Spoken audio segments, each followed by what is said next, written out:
هنتكلم فيها عن خرائط الأمم المتحدة اللي مش موجود فيها حلايب وشلاتين ضمن الحدود المصرية، ومعتبرينها ضمن الحدود السودانية. الحقيقة هذه الخرائط ظهرت في عهد الإخوان وما زالت حتى هذا اليوم موجودة في الأمم المتحدة بهذا الشكل. إزاي قدروا يوصلوا لها؟ اتكلموا مع مين؟ تواصلوا مع مين عشان نعرف هذه، يعني الحقيقة أنا بشوف هذه الكارثة.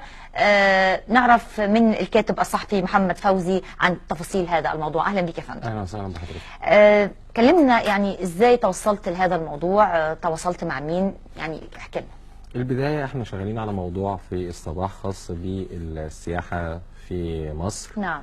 وبنشوف ليه وزارات الخارجية في العالم واخدة موقف ضد السياحة في مصر. فبالصدفة الخريطة من ضمن الخرائط نعم كانت الخريطة بتاعت الخارجية البريطانية. بالصدفة تماما انا ببص في الخريطة في الحدود الجنوبية بتاعتنا زي ما اتعودنا عليها خط مستقيم. نعم. لقيت ان الحدود الجنوبية بتاعتنا حلايب وشلاتين مش جزء من مصر. نعم. دخلت الاستاذ احمد رئيس التحرير، اتكلمنا في الموضوع، قال لي لا الموضوع مش هينفع يتغطى كده بس نقول ده هيبقى مجرد خبر. لازم ناخد خطوات ورا الموضوع. حاول تتواصل مع الناس دي، تعرف ليه الخرائط دي كده، وشوف اذا كان في خرائط اخرى بنفس الشكل. اكتشفنا ان الخريطه الخاصه برضو بالخارجيه الامريكيه نفس الخريطه بتضع حلايب وشلاتين جزء من مصر. نعم. تمام. اللي هي جزء من مصر كجزء من السودان. نعم. بينما الخرائط الخاصه بالسودان بتضع حلايب وشلاتين كجزء من السودان. نعم. يعني موجوده في الخريطه ان حلايب وشلاتين ضمن حدود السودانيه. ضمن الحدود السودانيه محسوم الامر، يعني المساله محسومه وواضحه تماما. نعم. الخرائط موجوده. ما احنا اكيد هنستعرض الخرائط يا جماعه واحنا بنتكلم لو تسمحوا. اتفضل. تواصلت مع السفارتين هنا في مصر، رفضوا تماما ان هم يدلوا اي تصريح عن الموضوع. نعم. نهائيا. نعم. تواصلت مع الخارجيه الامريكيه. فكان الرد مقتضب تماما ان احنا خرائطنا سليمه ما فيهاش اخطاء. وان ده مش دورك انك تتكلم معانا. الخبر يا فندم معانا على الشاشه. تمام. ودورك تتكلم مع الخارجيه عندك، والخارجيه هي اللي تخاطبنا، انت ما تخاطبناش في حاجه زي كده. نعم. كمواطن. بينما تواصلت مع الخارجيه البريطانيه وكان الامر ايسر بكتير جدا، وكانوا يعني متعاونين اكتر. وصلت ان انا قدرت اكلم شخص مسؤول داخل الخارجيه البريطانيه، هو مسؤول في مكتب سكرتير الدوله لشؤون الخارجيه والكومنولث في بريطانيا. نعم. قعدت اساله عن الموضوع في البدايه تماما، كان برضو رده الاساسي ان ده شان داخلي تتكلم فيه مع الخارجيه بتاعتك، والخارجيه هي اللي تخاطبنا. نعم. واحنا خرائطنا ما فيهاش اجتهاد، يعني بريطانيا لا تجتهد في خرائطها. فنقاش بعد نقاش فهو بدأ يطرح بعض الخريطة يا فندم. تمام. دي خريطة الأمم المتحدة للسودان. نعم. دي الخريطة الرسمية للأمم المتحدة. للأمم المتحدة في السودان. عن السودان.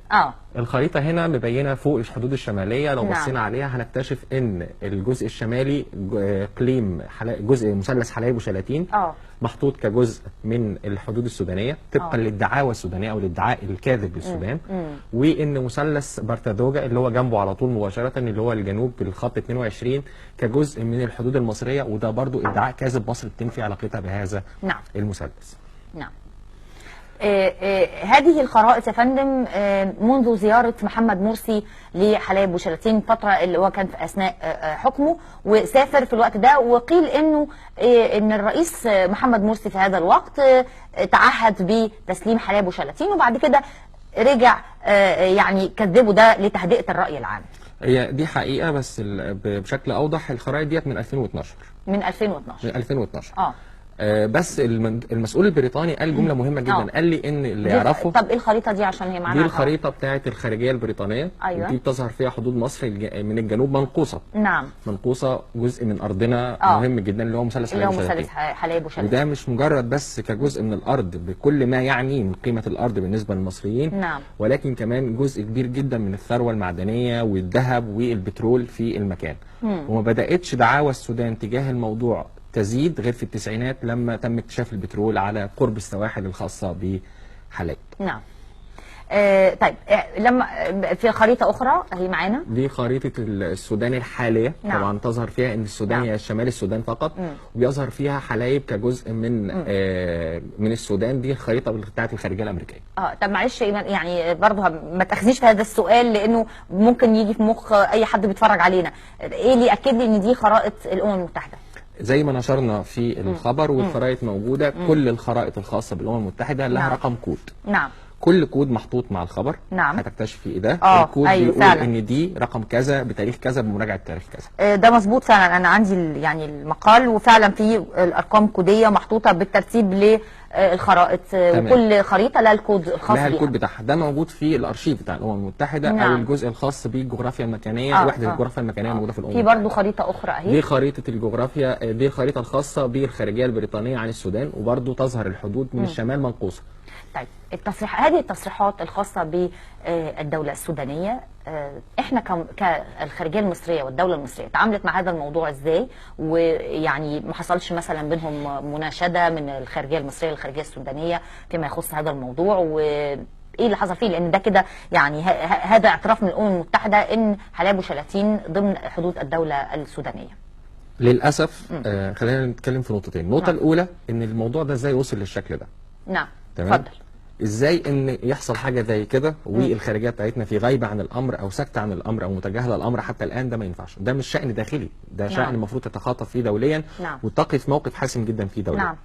الدعوه السودانيه احنا بنرد عليها ان الامر خاص وانتهى الامر، ولكن التغيير في الخرائط الدوليه ممكن يجي كمان سنوات، تتغير الاوضاع الدوليه، تتغير الظروف. السودان يكتسب بعض القبول الدولي، فممكن في الوقت ده يحصل دعاوى دوليه ضدنا. والسودان طول الوقت بيزق في فكره ان احنا نلجأ للتحكيم الدولي. واضح ان هو عامل حسابه كويس، بينما احنا مش عاملين حسابنا.